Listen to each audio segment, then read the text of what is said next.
On March 26th, 2019, a YouTuber calling himself Jewce Man uploaded a video entitled Ranking Every Joestar From Straightest to Gayest. In this video, much as the title would lead you to assume, Jewce Man spoke for 5 minutes and 42 seconds on the sexualities of each of the 8 main protagonists of Hirohiko Araki's long-running manga, JoJo's Bizarre Adventure. I have not known a moment of peace since this video dropped. Every single entry on Jewce Man's list is not just incorrect, but is also tawdry, heretical slander unto both Araki and his iconic characters. Josuke Higashikata? A heterosexual? Jotaro Kujo, the second straightest of them all? Unthinkable. And Jewce Man's position as a self-professed heterosexual means that he has no place to besmirch, denigrate, and undermine Hirohiko Araki's brave contributions to the gay rights movement. It's been over a year now since I got a restful night's sleep, and in the course of that year, Jewce Man's original video has acquired over 1.5 million views. To think that this poison has seeped into so many young minds. I have to undo the damage that Jewce Man has done. I've come to understand that it's up to me, a known man lover, to rank every Joestar from straightest to gayest properly. In the interest of diplomacy, I will say that yes, I did watch all of Jewce Man's gay JoJo videos, and yes, he did say a few things that I agreed with. I'll cover all of his takes as we go through the characters, but right now I'd like to quickly list off a few of the objective truths that Jewce Man dropped. 1. Strategy is gay. 2. Kakyoin is extremely straight. 3. Italy is basically gay Disneyland. There we go, the only true things Jewce Man has ever said. Now, without further ado, the 8 Joestars, ranked from straightest to gayest, correctly.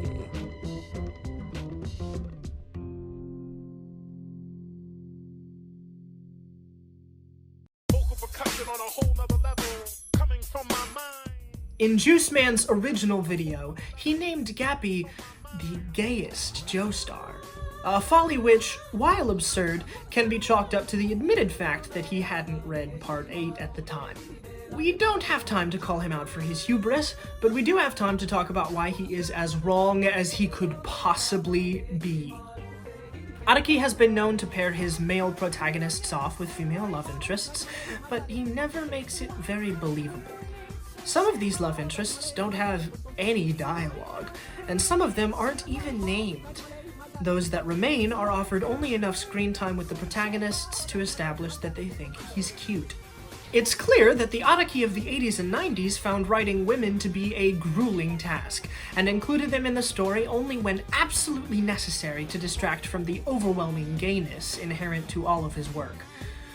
However, over the 20-odd years between parts 3 and 8, Araki gradually came to a conclusion that changed everything. Women are people. Yasuho Hirose is a person.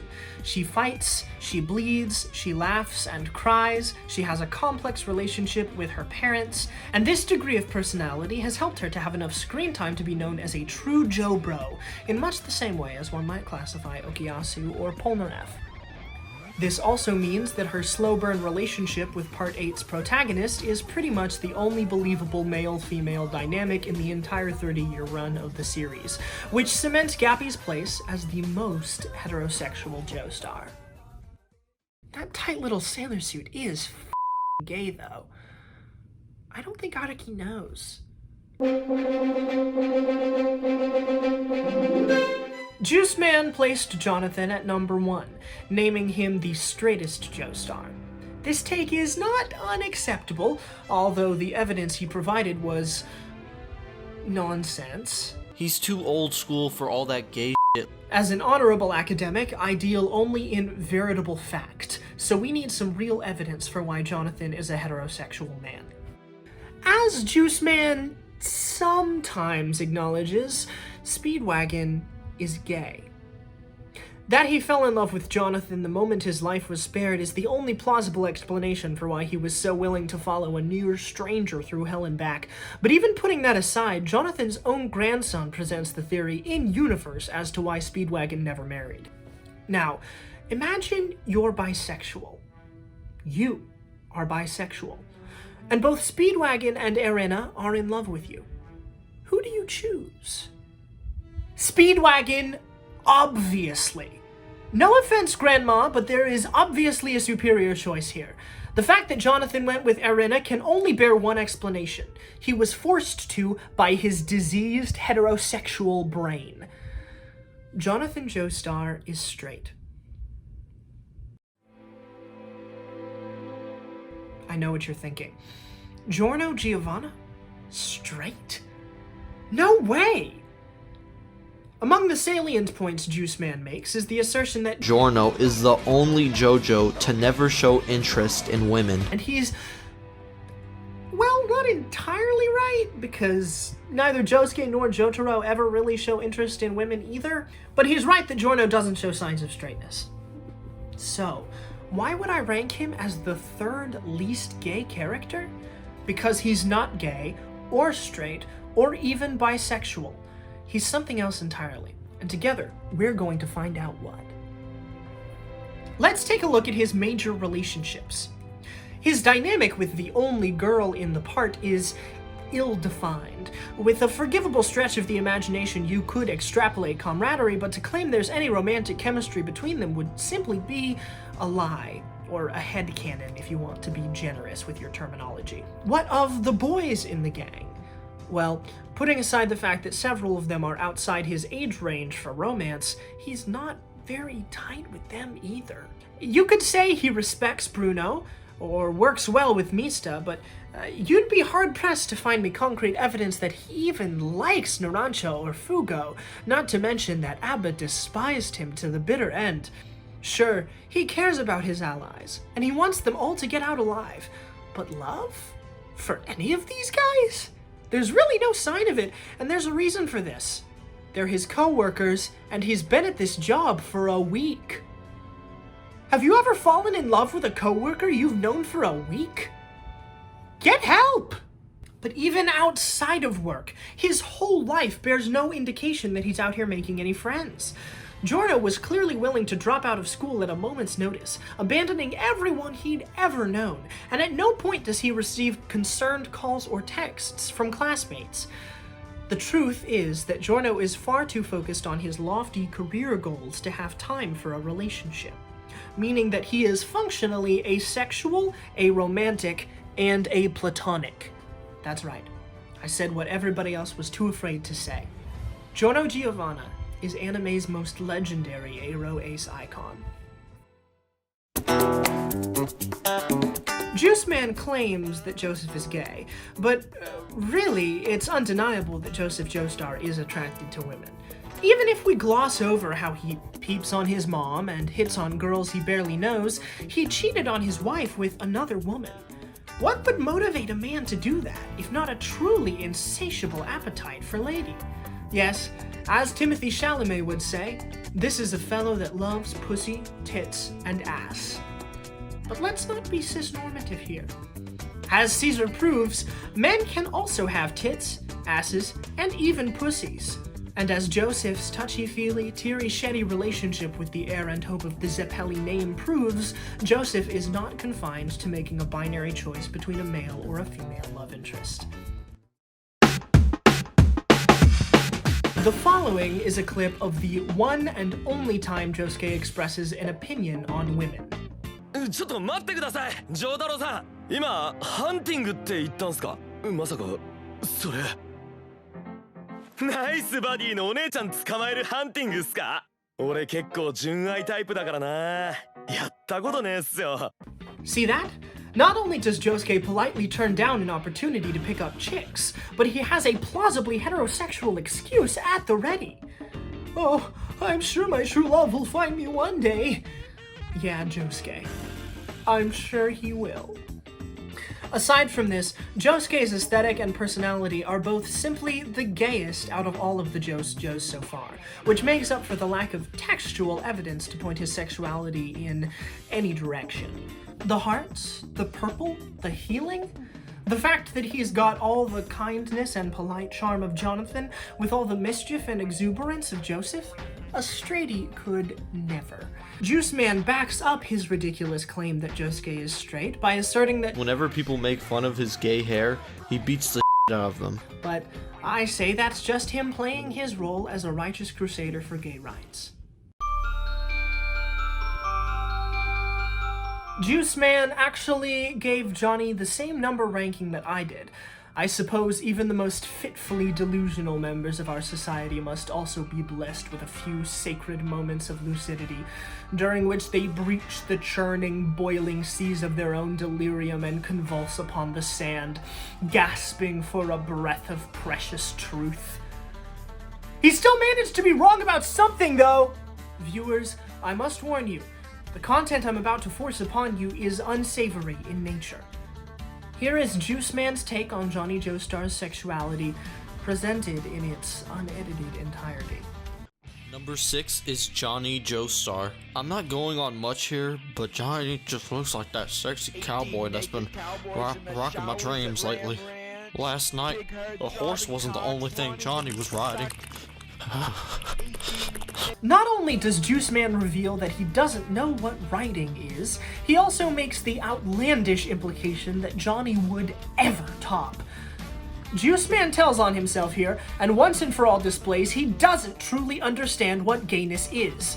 Any gay worth half their salt can take one look at Johnny Little Blonde Curls Joestar, Johnny 5'7" on horseback Joestar, Johnny polite but cold demeanor Joestar, Johnny f***ing snark-mouthed, plush-assed, limp-legged Joestar, and tell that he is a twink! If ever a twink there was. And Gyro is the one who tops. By the way, Johnny says he likes bug bites on women, which is why he's only the third gayest Joestar, despite his relationship with Gyro, which is obviously romantic for reasons that really don't need to be explained. Also, he married a woman, but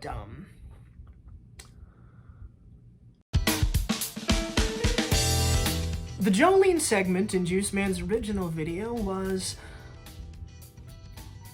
well, we're going to gloss over that entirely.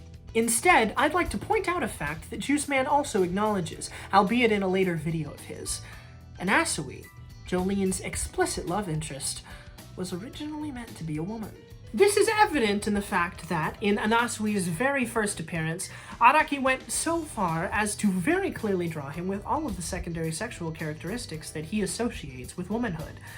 Anasui's very next appearance refers to him with male pronouns, and shows him with the buff build and straight jaw of a typical JoJo man. So what was the reason for Anasui's off-screen transition? The fact that Araki left Shonen Jump at the beginning of Part 7, likely in search of more freedom to tackle adult themes, makes it clear to me that editorial intervention prevented Araki from making his gay dreams come true. In a better universe, perhaps one in which Pucci reached heaven after all, Jolene's sexuality would be as canon can be. As it stands, it's still impossible to deny that when Araki sat down to write Jolene Kujo, he sat down to write a lesbian icon for all of us.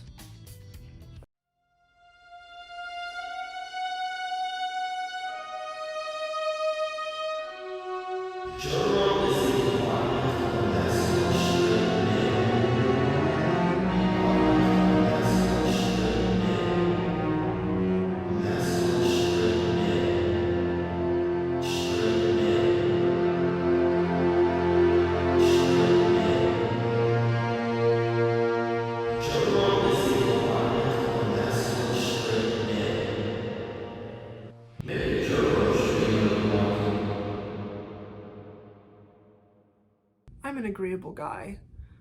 I know that sometimes it's necessary for me to compromise. I try to admit when I'm wrong and hear everybody out. But good God, Jesus Christ!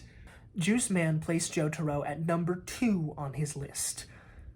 He claimed that Jotaro was the embodiment of the masculine straight male, the second straightest protagonist that Araki ever wrote.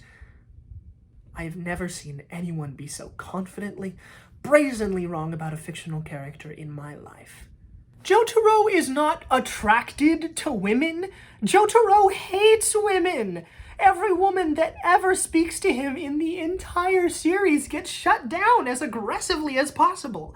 And if his actions in canon weren't proof enough, around 2007, Hirohiko Araki was interviewed by Shoko Nakagawa, who presented him with that fateful question.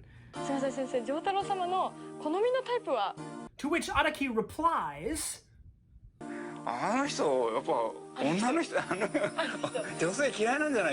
much more explicit can you get? Look at the face that he makes when she continues to pry about Jotaro's taste. Look at the non-answer he gives. He's making it as plain as he can, and the text supports it. All of Jotaro's interactions with women who aren't his mother or daughter are absolutely caustic. The one time he finds a woman he thinks he can tolerate enough to share a loveless, compulsory lavender marriage with, yeah, it falls apart. And it takes Jotaro 19 years to overcome his misogyny enough to talk to his daughter, because the sight of a girl makes this man's stomach churn.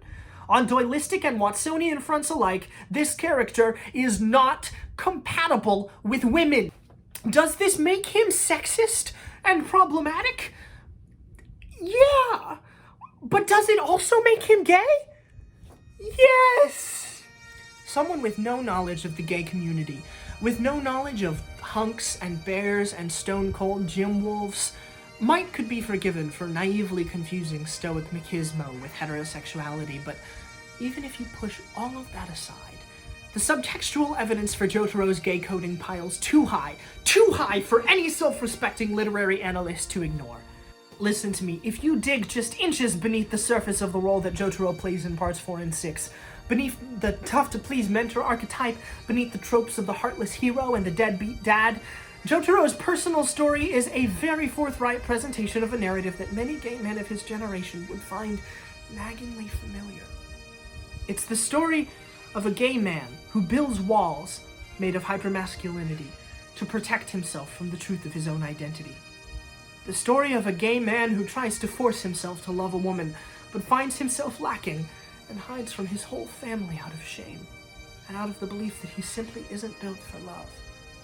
It's a story that you just can't read any other way, and one you'd be wrong to remove from its inherently gay context. One might even argue that it's the story of Hirohiko Araki himself.